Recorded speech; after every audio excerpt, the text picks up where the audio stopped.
Oh boy, this is gonna be interesting. Shout out to all my Halo boys. Wow, I already got thoughts on the title. What could have been Neill Blomkamp's Halo?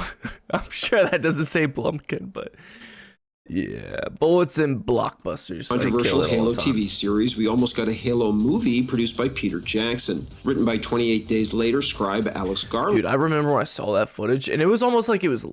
I think it was leaked footage, but like looking back at it now, because you can see the whole like what they made, what he's talking about, is on YouTube now, and it's like really realistic looking, and dude, I remember seeing that.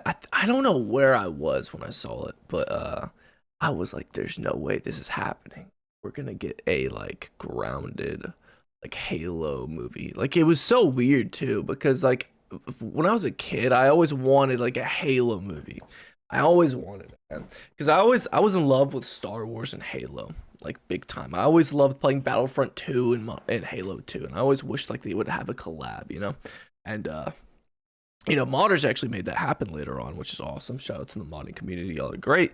But it was interesting because as a kid, I didn't really, I wasn't the brightest, tool in the shed. Still isn't, but I really, it was interesting because when I imagined Halo in like a movie, I imagined it like Star Wars, like grand and grandiose and but it was more rigid and grounded, and it was very interesting seeing that for the first time.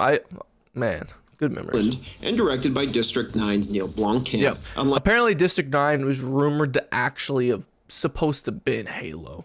That's what I heard. That was rumored back in the day. I don't know if that has any credence, if it's true or not, but the show would have been a faithful adaptation of Halo Combat Evolved, staying true to the game's intense action and world building while being brought to life in the gritty, raw style that Blomkamp would later become known for.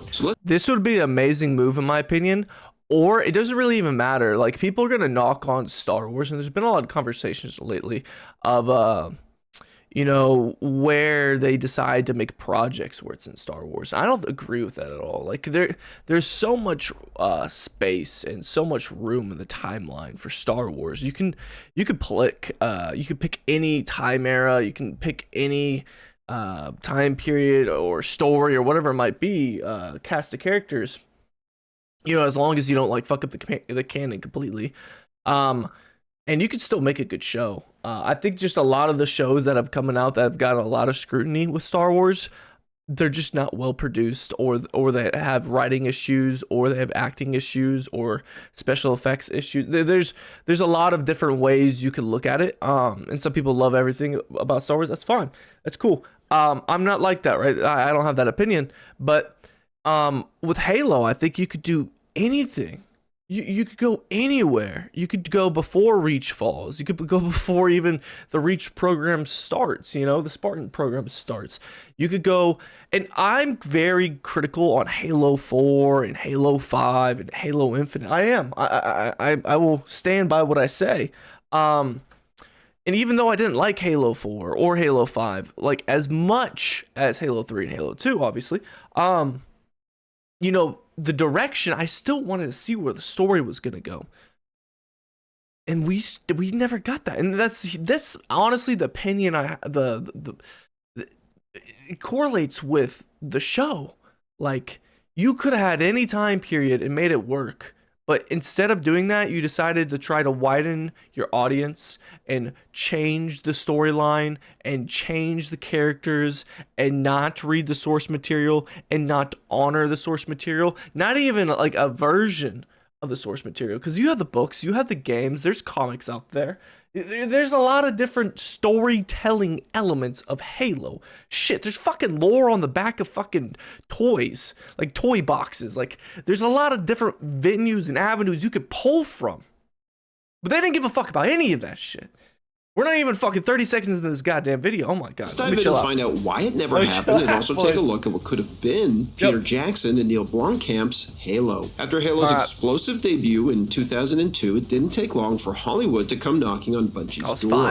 At the time, the game developer was just diving into Halo 2's development and had little interest in handing over creative control to a Hollywood studio, especially considering Tinseltown's horrible track record of video game adaptations. Microsoft, however, saw things differently. The Mario as the game's Bros. publisher, they recognized Halo's cinematic potential. A high-octane sci-fi epic packed with intense shootouts and rich mythology was the perfect formula to be adapted into a summer blockbuster. As a result, Microsoft would approach talent agency CAA to help them navigate the complex process of bringing Halo to the big screen. Unlike most game adaptations at the time, they were determined to bring some level of creative control to ensure the film stayed true to the game's lore. You know what's really sad too? There's a lot of, okay, Tomb Raider is an exception, but back in the day, there has been a lot of, trials and failures with video game adaptations, especially back in the day. We've had a lot of recent successes, whether it be like Sonic or Mario, not Borderlands, obviously. They still flop here and there.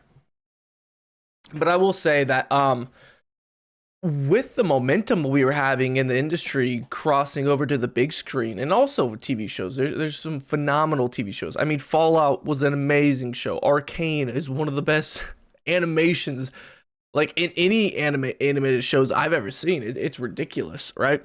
Unfortunately, I started watching that right after Demon Slayer, so animation of that is pretty fucking good too. But like, man, I had my hopes up so much with the Halo show because it seemed like times were changing. Gamer culture, nerd culture. People used to get made fun of back in the day. Like I used to wear a lot of Star Wars stuff, and I used to get roasted in elementary school for the clothes I would wear, and there's things that we could relate with, but then, as you get older, people think it's childish, and then, kids just become assholes and shit like that. So it was really weird for me to see nerd culture blow up tremendously. And I was actually kind of blessed by being a big guy. Like, I'm 6'3", and in high school, I was probably between 195 and 215. Right, I've always been a big dude, so when I pull out my DS during lunch or whatever it might be, and I play Pokemon Platinum, people didn't fuck with me like they did in elementary school. But it was just really odd to me that nerd culture kind of blew up after high school for me. It was just everywhere, like on YouTube, Twitter. You have all these different. It was crazy, man. It was crazy. People that I remember like making fun of shit were like becoming nerds. And so obviously that correlates into a lot of people wanting to watch video game movies. And I don't know why, but I got my hopes up so much. And I will always remember the day when I sat down on my couch, had the projector going with my buddies, literally two of my best friends growing up, where I like cultured them. And with the experience of Halo CE and Halo 2 and Halo 3. And we're all sitting down on the couch watching it. And once that motherfucker took off his helmet, bro. Peter Schlessel, the former president of production at Columbia Pictures, was then brought in to be one of the main negotiators with studios and serve as Microsoft's Hollywood liaison. Schlessel advised Microsoft to finance the script themselves and provided Bungie with a short list of potential writers. Among the names was Alex Garland, best known at the time for writing 28 Days Later. Yeah, coincidentally, Halo Cinematics director Joseph Staten and composer Martin O'Donnell had recently watched the film while in Los Angeles, while recording voice dialogue for Halo 2, and had already speculated that Garland would be the perfect writer to tackle a story involving the Flood. Garland would be hired not long after, as work began on writing a script for a Halo movie surrounded about like the Flood in general would be fucking phenomenal. Like, imagine a Halo universe movie, and it's not the origins of the Flood, but when there's like ancient history, if you don't know about Halo, and humans actually were superior. Okay, let's not say he's superior race. That's a little crazy. That's a little out there. But they were a very advanced race, and they found. I think it was the elites. It was elites or prophet. It was, I forgot what planet it was, but they pretty much glassed the entire planet because of the Flood was on there, which people thought was an act of war, but it was really them just trying to destroy the Flood.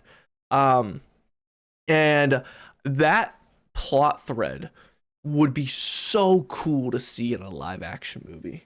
Could you imagine that? Like, you would have that like Rogue One esque ending with the world ending, and you would have like the just the the mental clashing of trying to preserve this planet, even though you're enemies with this alien race, and y'all are, you know, arch enemies at war. Or maybe this is what sparked the war. I had to brush up on my lore, but still, like, that dynamic of confliction, I just think it would do really fucking well.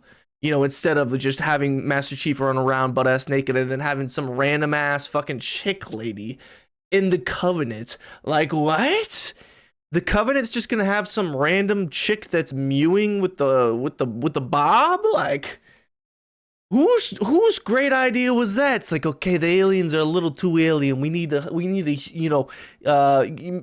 give them a little more human emotion. So instead of just talking and, you know, doing what they did in the games, let's just fucking put a human in there and have her be like the chosen one or something like that. You know, we could have her kidnapped, and instead of, like, you know, killing and imprisoning the humans like they always do, they could worship her.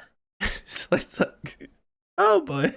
Okay. For Halo film, that would then be pitched to studios. When Microsoft set out to bring Halo to Hollywood, they approached the process with the same confidence and control they exercised in the gaming industry, but they severely miscalculated how the movie business actually worked. Inspired by the high-stakes auction-style deal that had been orchestrated for The Day After Tomorrow, they wanted to dictate the terms of the Halo adaptation, believing it was a surefire blockbuster that studios would fight over. Their demands were steep: $10 million up front against 15% of the box office gross, a minimum $75 million budget, fast-track production, creative control, and even extravagant perks like first-class flights and VIP premiere tickets for Microsoft executives. They weren't even willing to invest their own money beyond paying for the script, nor would they sign over merchandising rights, something that studios typically rely on to recoup costs. Microsoft also insisted on flying in a representative from Seattle to oversee every stage of production, ensuring the film remained faithful to their vision. To generate buzz and sell Halo as the next big cinematic event, Microsoft hired actors to wear custom Halo Spartan armor and had them personally deliver scripts to studio executives, creating an air of spectacle. For Microsoft, it was a power move to assert dominance and build excitement,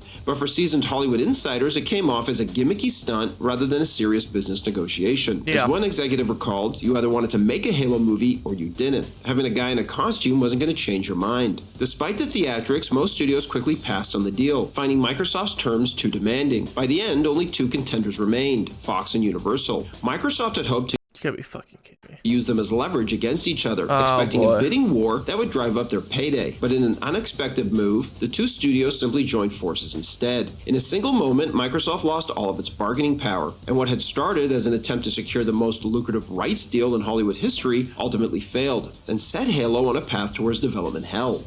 So we got greedy, and the people don't get what they want. Well, that never happened again. Peter Jackson, a self-professed fan of the game and who was deep into production on King Kong for Universal at the time, signed on as a producer, lending Halo his box office pedigree. However, Microsoft wanted Jackson to direct the film himself, but he was exhausted from directing King Kong and wasn't looking to take on another massive project. Additionally, with Jackson's directing fee reaching several $1 million, the studio saw an advantage in hiring a more affordable, lesser-known director to take the reins, much to Microsoft's dismay. Alex Garland's version of the script stayed remarkably faithful to Halo Combat Evolved, translating the game's action and story almost beat for beat. The year is 2552, and humanity is locked in a brutal war against a fanatical alien alliance known as the Covenant. I'm not gonna lie, I think a lot of Halo fans out there don't want to see a CE Halo 2, Halo 3 movie. Or TV show. And I know a lot of people say they would rather that than what they got, and I understand that completely. But a lot of the gamers, they've already seen that part of the story, and it would be interesting to dive in deeper with other lore aspects. Now, the reason I'm bringing this up is because this is actually something that Disney's already done. They haven't touched any of the video games. They haven't re-altered a lot of them, at least. For instance, like the big one, KOTOR, they haven't even touched that, and that's a gold mine sitting there. And I'm kind of thankful they haven't, because it's like on one side, I'm like, I really want to see Revan's story remastered. So if I get a remastered video game, I don't think I would have any eager to see a movie of Revan and all that. But it would be cool because they have the Revan books that tie into the lore directly. The video game is kind of, you know, a duality, different timelines, or storylines, sorry. And I'm just saying, like, comment down below what you think. Would you rather have them explore empty space or more legend style campaigns that are in books, or would you rather them just do a 1-for-1 for Halo CE or Halo 2 or Halo 3? Like, I wouldn't mind that at all. I wouldn't. Now I just think there's a lot more risk and less reward when you do that. I think there's a lot less risk when you tackle a project that doesn't have so much of a attachment to it, because usually the books always have a huge attachment to it, but when it comes to video games, books are typically secondary, right? So yeah, you see my point, right? After a desperate Lightspeed escape from a massive space battle, the human warship Pillar of Autumn stumbles upon a massive ring-shaped structure around a moon. Yep. But before they can make sense of it, the Covenant arrives and launches an attack. With the ship on the verge of destruction, Captain Keyes entrusts Master Chief, an enhanced super soldier known as a Spartan, with protecting their AI. One of the biggest disappointments right out of the gate was when I saw Cortana, or what she was supposed to be. There's just like certain aesthetics that you should nail with certain IPs. For instance, like Halo 4 and Halo 5. One of the biggest gripes I had was the aesthetics of it. Like Halo 4's campaign, I think is spectacular. I think it's phenomenal. But the aesthetics, the overall art change was just a it was an attempt to be a big dick move by 343 and being like, hey, this isn't what y'all thought it was anymore. This is ours. We are marking our territory now, type deal. You know, like a dog pisses on a fucking tree. That's what they were doing with the art style on Halo. At least that's what it felt like to me. And then, for instance, Halo 5, like the story in general and how they build up the lore, it's not the best. But it was intriguing enough. You know, the gameplay I think was absolutely garbage, and the direction they went with like the fight scenes and a lot of stuff. I think the coolest scene was them you know, the entry from like when they're falling down like a BR style skydive. That scene was phenomenal. And then, you know, on saying Helios or whatever it's called, that was cool too. But the direction that they had with Cortana like taking over the galaxy was a very intriguing one. It was like mind fucking, not in a good way, because they kind of destroyed her character arc doing so, but still it was intriguing, right? Art style was not, but then they went around and they you know, pretty much skipped over the intriguing part and got us to Halo Infinite. They did the whole cycle again. So it's just, yeah, I just think that keeping some artistic similarities or exact similarities, like when I saw when everyone saw the release trailer for Infinite, the teaser, what was it, like 6 or 7 years before the actual game even came out, before the couple sets of delays, all you see is his fucking helmet and the ring and the environment, and it looks phenomenal. It looks phenomenal, man. And yeah, it's what the fucking show. It killed me, man. You could have had Cortana be purple or blue. It didn't fucking matter, but they went the route they did, which was safe for new audiences, because who wants to see a semi-holographic naked lady on a screen, right? Showing no nips, obviously, or any of that kind of stuff, because she's a fucking hologram. It's like, whatever. We don't care about the source material at all. I'm not trying to like goon out or anything. Like it's the same thing with the art style with Halo 4 and Halo 5. Some people might love Cortana Halo 4, whatever. But the armor is very similar in the TV show, which I appreciate. But when I saw what they were doing with Cortana, I was like, all right, what are we doing, man? Cortana, containing critical military secrets, including Earth's location, she can't fall into enemy hands. With Cortana integrated into his armor, Master Chief ejects to the surface of Halo, only to discover that the ring is more than just a strange alien relic. It's a super weapon left behind by an ancient race called the Forerunners. As the Covenant closes in and a terrifying parasitic force known as the Flood is unleashed, Master Chief realizes the only way to stop total annihilation is to destroy Halo itself. The film concludes with Master Chief destroying Halo, Bang! in a massive explosion, narrowly escaping with Cortana aboard a Pelican dropship. As they begin their long journey back to Earth, 160,000 light-years away, a Covenant capital ship suddenly emerges from slipspace, cutting their escape short and forcing them into an unexpected battle. The post-credit scene would have revealed 343 Guilty Spark, still intact, drifting through the wreckage of Halo. While Garland successfully captured the spectacle and intensity of the game, the script's biggest flaw, which was always going to be a challenge when dealing with a faceless protagonist, was its handling of Master Chief, who's reduced to a reactive figure who simply follows orders. While this structured mission-to-mission progression works in a game, it makes the film feel predictable and devoid of surprises. At the same time, Master Chief's lack of characterization makes it hard to connect with him. In the game, players naturally project themselves onto him, but in a film, he needs to be a compelling character in his own right. Another major issue with the script was that while its faithfulness to the game is admirable, it offered nothing new for those who had already Exactly. There's nothing new for the people that have already experienced it at all. And I think the silent protagonist or the faceless protagonist in this situation is not an issue at all. I really don't think it is. You can always cue to some kind of flashbacks. I don't think you go deep into people's childhoods, and you keep it still faceless then and there. You don't show him as a kid. You keep that mysterious, the mystique. Sorry, I'm over here just rambling weird words, but you just keep that mystique, you know, keep people wonder. Never show his face, don't show his parents' face, like show flashback and show, you know, different Spartans and stuff like that. You can show their faces and stuff. His interactions with Marines and stuff like that, it's very easy. It's just like the game. You don't have to be in a first person point of view for to feel what Chief is feeling. Body language is key, right? Certain scenes speak for themselves. There's a lot of, actually, the best actors, the scene and body language speaks more than words. So in my, at least, experience of like watching movies, a lot of phenomenal actors don't even need to speak at all. Halo Combat Evolved. It simply retold the same story. Guillermo del Toro would be the first director attached to the project, and he attempted to address this very issue, pitching Master Chief having an evil twin that sided with the Flood. No. Straight garbage. Who the fuck is this guy? To address this Who the fuck? story, Guillermo del Toro would be That name sounds very familiar, and I'm not trying to like shit on his career or anything like that, but boy, oh boy, this was a terrible idea. And guess what? Everybody has terrible ideas. It is what it is, man. But this, oh, thank God they didn't go with this. the first director attached to the project. They should have done this in fucking Star Wars and had Luke had an evil clone.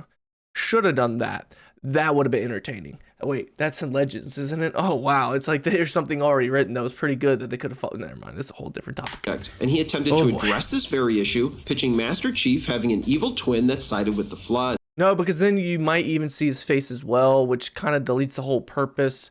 I think if you want to go down that route, have like one of the members from Blue Team like die. And be infected with the Flood or something like that, and have them be kind of like a White Walker was, you know, with the what were they called? Like this, not the sergeants, but the high up guys, the horsemen, whatever it might be, you know. That would be intriguing, I guess, but it still wouldn't be the same at all, because the Flood and the White Walkers are vastly different. So I don't even think that's a good idea to really. The end of the movie was then going to be brother against brother. However, the Bungie team was less than enthusiastic about this idea. I'm guessing 343 liked it a lot, because then they tried to replicate that with Locke, and then they pretty much completely catfished us with the promo for As Del Toro would Halo leave 5. to direct Hellboy 2. To Seems fill the familiar. director's chair, Jackson Hellboy 2 is an amazing movie, so thank goodness I didn't shit on that guy. handpicked Neill Blomkamp, a rising South Amazing African movie. filmmaker known for his innovative commercials and the short film Alive in Joburg, a raw documentary-style film that used aliens as a metaphor for apartheid. Blomkamp was eager to bring a gritty, militaristic aesthetic to Halo, one that would later define a signature style. However, he quickly realized that Fox wasn't on board with his artistic vision. His gritty approach, characterized by shaky handheld footage, tactical realism, and immersive radio chatter, clashed with the executive's expectations for a polished. Yeah, exactly. As a kid, I saw the contrast and the vision of what I envisioned a Star Wars like sci-fi that was more grounded with real men. You know what I mean? Like human technology, like Earth based, like evolution from Earth. not, galaxy far, far away. A galaxy, a long future ahead and a long future behind. Conventional summer blockbuster. Fox hated me, Blomkamp admitted. Damn. I think they would have gotten rid of me if they could have. They weren't happy with the direction I was going. I liked it though. Halo, I what understood I saw the was world, really cool. and I knew my vision would have been insanely cool. More fresh and potentially more profitable than just another generic Hollywood film. And to be frank, this, like, it has special effects on it, but I feel like it would have been a lot more polished up. And imagine this type of Halo. This type of, like, kind of shaky camera here and there. Shaky camera can get really annoying sometimes, but it can be utilized. So it just depends on the direction and the cinematography. But still, I do think this version of Halo could have worked. I don't think, in the bright daytime would have been best. Like at night, it would have been a little bit better, kind of give that like horror feel to it. Potentially more profitable than just another generic Hollywood film like G.I. Joe or some crap like that. Meanwhile, Meta Workshop, the New Zealand-based effects company co-founded by Jackson, was hard at work bringing Halo's universe to life. They built real-world versions of the game's weapons, Spartan armor, and even a fully functional Warthog assault vehicle. Blomkamp would put these assets to use in a series of live-action test shorts, providing a thrilling glimpse of what his Halo would have looked like. The footage would later be repurposed to promote Halo 3, serving as what producer Peter Moore described as the legacy of a movie never made. Meanwhile, Peter Jackson and his team at Wingnut Films became increasingly interested in bridging the gap between games and cinema, leading to the creation of Halo Chronicles. Unlike a traditional video game or film, Halo Chronicles was envisioned as an entirely new kind of interactive storytelling experience, blending a cinematic narrative with moments where the audience could influence the story's progression. Did this ever come out? Because I do not remember this. I thought they were going to be talking about the Halo. There was a Halo TV show that I remember. Oh, wait. Is this the animated show? I did see this, actually. Jackson described it as neither a passive movie nor a fully player-controlled game, but something in between. Though details remain scarce, Jackson emphasized that this was not simply a Halo movie tie-in, but rather a bold attempt to redefine storytelling itself. So what went wrong? As development dragged on, tensions between Microsoft, Fox, and Universal began to boil over. Naturally. Blomkamp found himself pulled in multiple directions, with Microsoft, Fox, and Universal each pushing for their own vision for the film. Additionally, the studios were growing increasingly impatient with the film's slow progress and ballooning costs, especially since there was still no finalized script, as Blomkamp and Jackson wanted to make a movie that wasn't just going to be a carbon copy of Combat Evolved. With $10 million already spent and multiple parties demanding a significant share of the profits, the project became financially top-heavy. According to producer Peter Schlessel, it was Microsoft's unwillingness to budge that ultimately killed the deal. Neill Blomkamp echoed this sentiment. Where has this restraint gone? Because this is actually kind of commendable. Like Microsoft strongholding their IP and making sure that it lives up to the expectation that they have for it. Where the fuck did that energy go? What is in the water at Microsoft these days? Like, what the fuck has happened? Like 343, Halo Studios, they fucking own them, bro. It's their IP. It's a Microsoft's IP. I don't know what they are doing, bro. This is crazy, because strongholding this sense of direction. This seems like a foreign idea to me. Explaining that Microsoft was not a typical IP holder who would simply license out their property and let a studio run with it. Instead, they wanted a massive share of the profits, while also maintaining some sort of creative control. With Jackson also taking a significant cut and two studios forced to split whatever remained, the financial return on Halo became less and less viable. In October 2006, just before a major payment was due, Universal and Fox made a last-minute demand. Jackson, Fran Walsh, and producer Peter Schlessel had to significantly reduce their share of the profits, or the studios would walk. After consulting with their partners at Microsoft and Bungie, Jackson and his team refused, and in a single stroke, Halo is dead. With that, Halo, once one of the most anticipated video game adaptations of all time, vanished into development hell, leaving behind only Blomkamp's test footage as a glimpse of what could have been. However, rather than dwelling on the failed project, Jackson and Blomkamp began exploring alternative ideas. Fran Walsh, it was actually Fran's idea. She was like, why don't we just keep all of the momentum and the energy going that we have here and just do another film? Eventually deciding to produce and direct respectively District 9, the film based on Blomkamp's earlier short. Great film, by the way. Great film. Alive in Joburg, repurposed several props and designs originally created for Halo, ensuring that while the Halo movie never materialized, its influence lived on. Thanks for watching, everybody, and don't forget to like and subscribe to Bullets and Blockbusters. Phenomenal video, man. I'm not gonna lie, I was a little confused on where he was going with the okay, so I didn't know the guy's name, the Neill Blomkamp. I didn't know that, so I was just assuming this was the from the thumbnail. I was assuming it was the Paramount show, but this is actually a really cool rundown of how the events unfolded.